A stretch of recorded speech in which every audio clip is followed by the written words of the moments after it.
नाशिक शहरात पावसाची काहीशी उघडीप। काल पूर्णपणे पाण्याखाली बुडालेल्या तोंड्या मारुतीच्या छातीपर्यंत आलं पाणी। पूरस्थिती कायम असल्यानं सतर्कतेचा इशारा।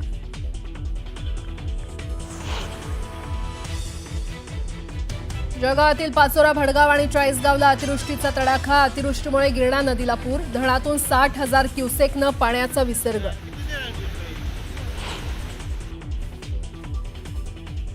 जालन्यातील गोदाकाठच्या गावांमध्ये रेस्क्यू ऑपरेशन। मोठ्या प्रमाणात पाणी गावोगावी साचल्यानं घरं आणि शेती पाण्याखाली। स्थानिकांचे मोठे हाल। बीड जिल्ह्याच्या नाथसागर धरणातून गोदावरी नदीपात्रात पाण्याचा विसर्ग। नागझरीत गावातील शाळा आणि घरं पाण्याखाली। जनजीवन पूर्णपणे विस्कळीत। गोदावरी नदीला आलेल्या पुरामुळे बीडच्या राक्षस भुवन भागात पूरस्थिती। शनी मंदिर आणि पांचाळेश्वर मंदिर पाण्याखाली। पहिल्यांदाच नदीला इतकं पाणी आल्यानं स्थानिकांचे हाल।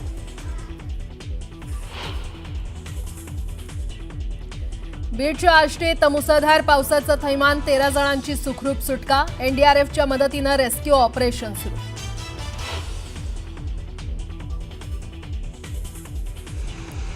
धाराशिव जिल्ह्यातील नळदुर्ग किल्ल्यावरील नर मादी धबधबा ओसंडून वाहण्यास सुरुवात। धबधब्याचं रौद्र रूप समोर। पर्यटकांना काळजी घेण्याचं आवाहन। शिवाजी पार्कवर होणारा ठाकरेंच्या शिवसेनेचा मेळावा रद्द करण्याची भाजपची मागणी। मेळा रद्द करून मेळाव्याचा खर्च पूरग्रस्तांना द्या। केशव उपाध्येंनी ठाकरेंना पुन्हा एकदा डिवचलं।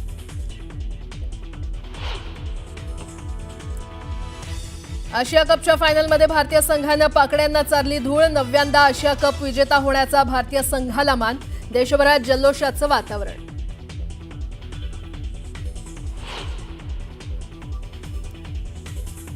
पाकिस्तानला धूळ चारल्यानंतर चॅम्पियन टीम इंडियाचा मोठा निर्णय। पाकिस्तानी मंत्र्यांच्या हस्ते ट्रॉफी नाकारली। पुरस्कार सोहळ्यात हाय व्होल्टेज ड्रामा। आपण अतिवृष्टी संदर्भातल्या मराठवाड्यातल्या, विदर्भातल्या आणि महाराष्ट्रभरातल्या सगळ्या घडामोडी बघतोय। गोदावरीच्या महापुरामुळे शनीच्या शाळेतील पितापैकी एक असलेले बीडच्या राक्षस भुवन इथलं शनी मंदिर पाण्याखाली गेलेलं आहे। बीडला महापुराचा फटका बसलाय आणि राक्षस भुवन इथलं शनी मंदिर सुद्धा पाण्याखाली गेलेलं आहे। पांचाळेश्वर इथलं मंदिर सुद्धा पाण्याखाली गेलेलं आहे।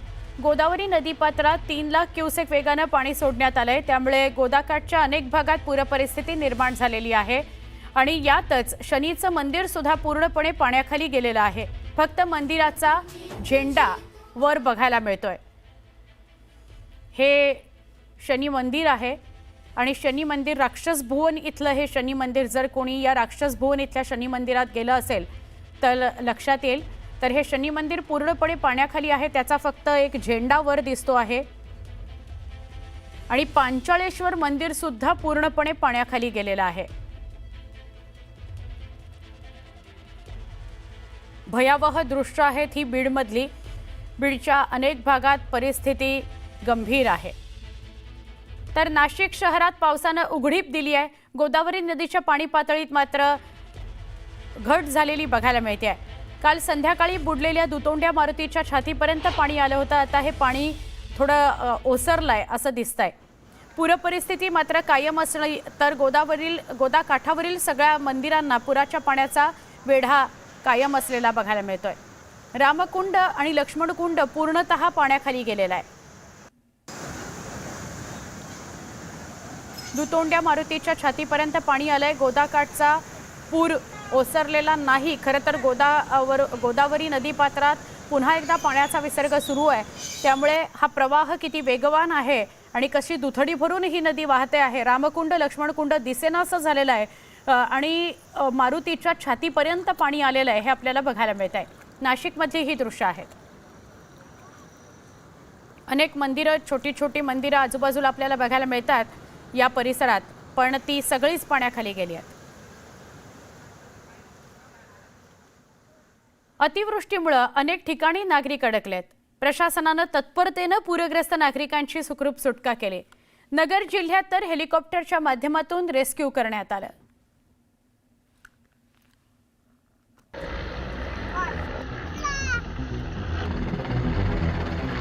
हेलिकॉप्टर सुटकेसाठी आल्यामुळे पुरात अडकलेल्या ग्रामस्थांचा जीव वाचला. अहिल्यानगर जिल्ह्यातील शेवगाव तालुक्यात देवटाकळीमध्ये एक कुटुंब पुरात अडकलं होतं.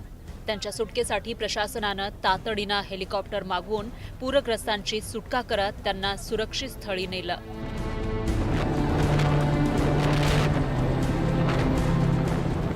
तर शेवगाव नेवासा रोडवर सूर्यकांता नदीला पूर आला होता. मात्र या परिस्थितीतही एक कार त्यातून जाण्याचा प्रयत्न करत होती. पण ही कार पाण्याचा अंदाज न आल्यानं पुरात अडकली होती. त्यामध्ये अडकलेल्यांची काही वेळातच सुटका करण्यात आली. त्यामुळे मोठा धोका टळला.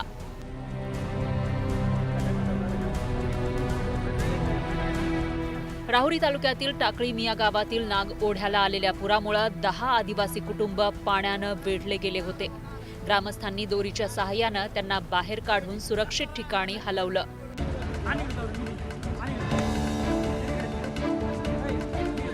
तर संभाजीनगर जिल्ह्यातील वैजापूरमध्ये ठाकरेंच्या शिवसेनेचे नेते अंबादास दानवेंनी रेस्क्यू टीम सोबत जाऊन बचाव मोहिमेत सहभाग घेतला.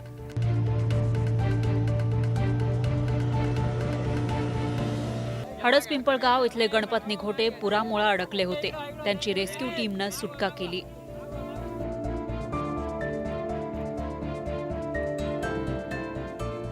पैठण शहराच्या विविध भागांमध्ये पाणी शिरलंय. त्यामुळे नागरिकांना पैठण शहरातील मंगल कार्यालय आणि शाळांमध्ये स्थलांतरित करण्यात आलंय. पैठण शहरातील जवळपास 125 कुटुंबांना स्थलांतरित करण्यात आलंय. नगर परिषद पैठण या पूर परिस्थितीशी सामना करण्यासाठी सज्ज आहे आणि साधारण काल रात्रीपासनं सगळ्या कुटुंबांना आणि सगळ्या शहरातल्या नागरिकांना याबाबत सूचना देण्याचं काम सुरू आहे. आज दुपारपर्यंत 150 कुटुंबाचं साधारण स्थलांतर शाळांमध्ये, कॉलेजेसमध्ये आणि आम्ही मंगल कार्यालय ताब्यात घेतलेली आहेत. तिथे आम्ही स्थलांतर केलेलं आहे. सिल्लोड तालुक्यातील बाजार सावंगीमध्ये पुरामुळे अडकलेल्या नागरिकांना अग्निशमन दलानं बाहेर काढलं. पहाटे 4 वाजताच अग्निशमन दलानं सुटका केल्यानं पूरग्रस्तांनी सुटकेचा निश्वास सोडला. छत्रपती संभाजीनगर जिल्ह्यातील बोर नदीला पूर आल्यामुळे भिव गावात 12 नागरिक अडकले होते. एनडीआरएफच्या टीमनं त्यांची सुटका केली. बीडच्या केज तालुक्यातील शिरपुरामध्ये एक व्यक्ती वाहून जात होता. संकटात सापडलेल्या व्यक्तीचे गावकऱ्यांनी प्राण वाचवले. नदीवर लवकरात लवकर पूल बांधण्याची मागणी ग्रामस्थांनी केली आहे. बीडच्या माजलगाव तालुक्यात पुराच्या पाण्यातून दुचाकी नेण्याचा प्रयत्न एका व्यक्तीच्या अंगलट आला. मात्र इतर तरुण त्याच्या मदतीला धावल्यामुळे त्या व्यक्तीची सुटका करण्यात आली. तर त्याची दुचाकी पुलाच्या कठड्याला बांधण्यात आली. एकंदरीतच पूरस्थितीमध्ये प्रशासन हाय अलर्टवर आहे. पुरात अडकलेल्यांची सुटका करतंय.